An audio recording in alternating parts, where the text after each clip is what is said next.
তুমি আমার গুনাহগার উম্মতকে বাঁচাও। বিশ্বনবী পাগলের মতো একবার হাউজে কাউসারে যাবেন, একবার সিরাতে যাবেন, একবার পুলসিরাতের দিকে, একবার হাউজে কাউসারের দিকে পাগলের মতো দৌড়াতে থাকবেন, তার কোন গুনাহগার উম্মত যাতে জাহান্নামে ঢুকে না যায়। সেদিন কেউ সুপারিশ করতে পারবে না বিশ্বনবী ছাড়া। কিয়ামতের ময়দানে ওই বিভীষিকাময় সময়ে মুসিবতের কালে মানুষগুলো পাগল হয়ে বিশ্বনবীকে খুঁজতে আরম্ভ করবে। সবাই মিলে বিশ্বনবীর কাছে যেয়ে বলবে, ইয়া রাহমাতাল লিল আলামিন, ইয়া খাতামান নবীন, রাহমাতাল লিল আলামিন। দেখেন আমাদের কি অবস্থা, কি কঠিন বিপদে আমরা আছি, দাঁড়াতে পারি না, সূর্যের আলোতে ঘেমে হয়রান।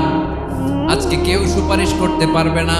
সব নবীরা অপারগতা স্বীকার করেছে, তারা বলেছে আপনি ছাড়া কেউ নাকি আল্লাহর সামনে দাঁড়াতে পারবেন না, আপনি একটু সুপারিশ করেন। বিশ্বনবী বলবেন, আসো আসো, আজকের দিনে আমি ছাড়া আল্লাহর সামনে কেউ দাঁড়াতে পারবে না। বিশ্বনবী মাকামে মাহমুদে যে আল্লাহু আকবার বলে সিজদায় লুটিয়ে পড়বেন, আল্লাহ রাব্বুল আলামিন বিশ্বনবীকে এমন কিছু চমৎকার শব্দ শিখাবেন, ওই শব্দগুলো দিয়ে আল্লাহর প্রশংসা করে বিশ্বনবী কাঁদতে আরম্ভ করবেন। বিশ্বনবী এমন ভাবে অজর দ্বারায় সিজদায় লুটিয়ে পড়ে কাঁদবেন, রব্বুল আলামিনের রহমতের দরিয়ায় জোশ লেগে যাবে।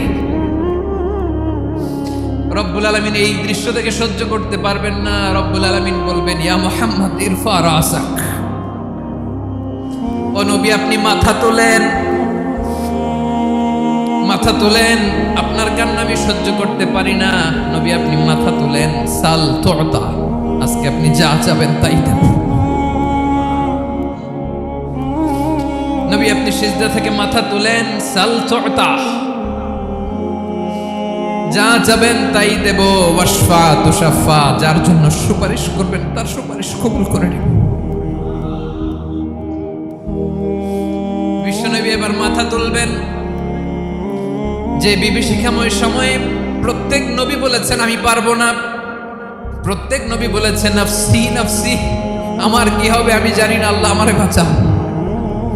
প্রতিটি নবী বলবে নাফসি নাফসি, আল্লাহ তুমি আমারে বাঁচাও, আমারে বাঁচাও। বিশ্বনবী মাথা তুলবেন, তুলে বলবেন রব্বি হাবলি উম্মতি, আল্লাহ তুমি আমার গুনাহগার